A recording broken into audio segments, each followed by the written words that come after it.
কথা বলুন, জোরালো কথা বলুন, সরকারের বিরুদ্ধে কথা প্রতিবাদ করুন, কিন্তু কুৎসা রটাবে। আর এখনকার জামাত হচ্ছে অপপ্রচার, মিথ্যাচার সহ নানা ধরনের অপকর্ম। আজকে বাংলাদেশে বিভিন্ন রাজনৈতিক দল রাজনৈতিক তৎপরতা করছেন। এখন গণতন্ত্র ফিরে এসছে, গণতন্ত্রের আবহ আছে, ভয় নেই গুম খুনের, ভয় নেই ক্রস ফায়ারের, ভয় নেই মিথ্যা মামলার। সবাই কথা বলছেন, কিন্তু আমি বারবার বলেছি, কথা বলুন, জোরালো কথা বলুন, সরকারের বিরুদ্ধে কথা বলুন, প্রতিবাদ করুন, কিন্তু কুৎসা রটাবেন, মিথ্যাচার করবেন। এর ফলাফল কিন্তু ভালো হয় না। যারা মিথ্যাচার করে তাদের ফলাফল ভালো হয় না। আপনি এক নেতা, জামাতে ইসলামের এক নেতা, তিনি বললেন যে বিএনপি জুলাই সনদ অস্বীকার করতে। কবে করেছে জুলাই সনদ? স্বয়ং প্রধানমন্ত্রী তো বলেছে আমরা জুলাই সনদের সব আমরা বাস্তবায়ন করব।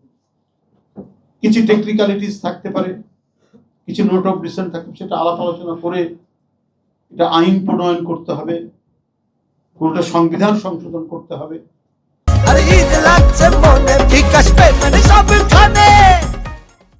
স্বয়ং প্রধানমন্ত্রী যেখানে এই কথা বলেছেন, তাহলে আপনি কোন তথ্যের ভিত্তিতে আপনারা এই কথাটি বললেন?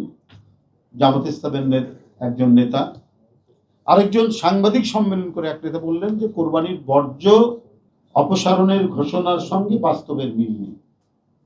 গরুর হাটে টেলিফোনে নামের চাঁদাবাজি হয়েছে, সরকার কোনো পদক্ষেপ নেয়নি। আমি আপনাদেরকে একটা কথা বলতে চাই, বাংলাদেশের মানুষ তো আমরাও আপনারাও।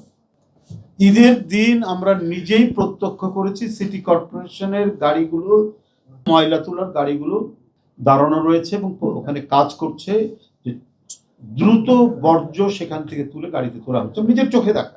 আমার সাথে এখানে আরো অনেকে ছিলেন। আমরা রামিসার বাসা থেকে ফিরে আসছি, উত্তরে এটা দেখেছি। আচ্ছা, তারপরেও তো কিছু ইনকমপ্লিট থাকে।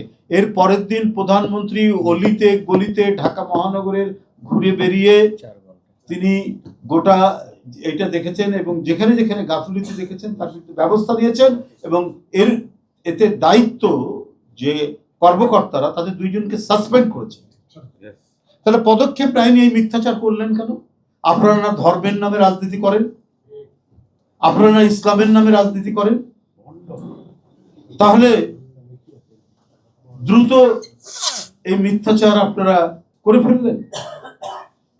আপনাদের একজন নেতা বলেছেন যে ৭১-এর জামাত আর এখনকার জামাতের মধ্যে পার্থক্য আছে। ৭১-এর জামাত হানাদার বাহিনীর সাথে আতাত করে এদেশেরই মানুষের উপর যখন জুলুম নির্যাতন হত্যা খুন হচ্ছিল সেটাকে সমর্থন করেছেন ওইটা। আর এখনকার জামাত হচ্ছে অপপ্রচার, মিথ্যাচার সহ নানা ধরনের অপকর্ম। এই দুইটা পার্থক্য।